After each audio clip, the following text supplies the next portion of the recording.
Quand j'étais petit, voilà, avec mes frères, on jouait au Monopoly et dans les règles du jeu, on n'a pas le droit de mettre d'hôtels dans les gares. Donc on a décidé de changer les règles et de mettre des hôtels dans les gares.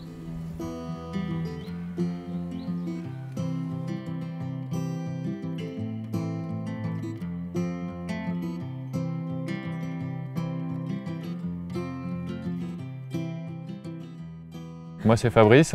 Moi, c'est Edith. Et on a créé cet hôtel-restaurant La Transhumance à Bedous.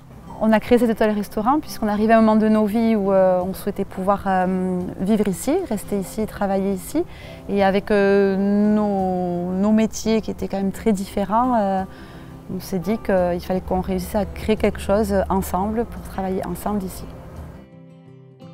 Dans notre projet pour créer la transhumance, notre objectif vraiment c'était de pouvoir créer un lieu qui soit une vitrine pour la vallée, qui soit pour nous un lieu où on puisse exprimer nos compétences et puis aussi un petit peu notre philosophie de vie et puis notre envie d'être vraiment actif sur ce territoire à travers l'emploi, les fournisseurs et puis une liberté aussi.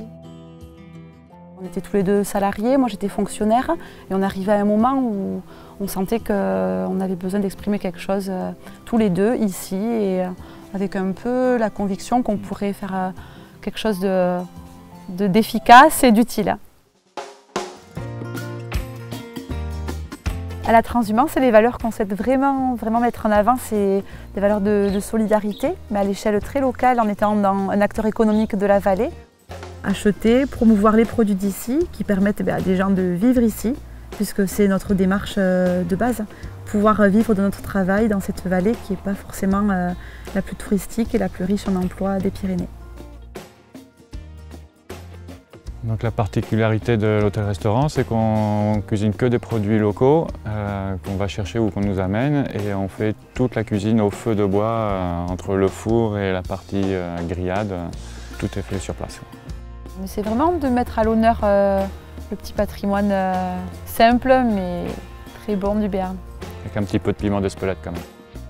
Et je pense que c'est par rapport à ces valeurs d'économie par le local et l'environnemental que France Active nous a apporté son soutien. Là-bas c'était important pour nous ça et on sentait qu'à leurs yeux c'était important pour eux aussi.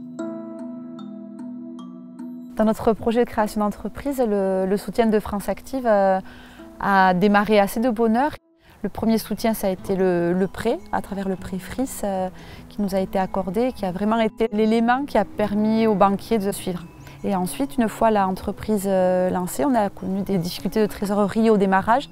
Et là encore, on s'est tourné vers France Active qui nous a accordé pour un deuxième prêt son cautionnement et qui a rassuré la banque et qui nous a permis de finir de payer les artisans. Ça nous a quand même pris 6 ans. Et il y avait de nombreux obstacles. Déjà, le bâtiment appartenait à la SNCF. Ça coûte quand même très cher de créer un hôtel-restaurant. Et puis, il n'y avait aucune garantie que ça marche puisque c'était un démarrage d'activité. Dans l'accompagnement de France Active, au-delà du prêt, de la caution, ce qui nous a quand même marqué le plus, c'est l'accompagnement humain. Un accompagnement dans le démarrage de l'activité, c'est vraiment très précieux.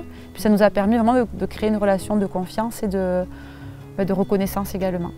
Une structure comme France Active, ça a vraiment été indispensable puisque par rapport à quand même l'ampleur de notre projet et notre extraction sociale, le soutien de France Active pour nous ça a été un accélérateur et puis tout simplement ce qui a rétabli un peu l'égalité des chances dans notre cas. Je pense que sans France Active, on ne serait peut-être pas là aujourd'hui.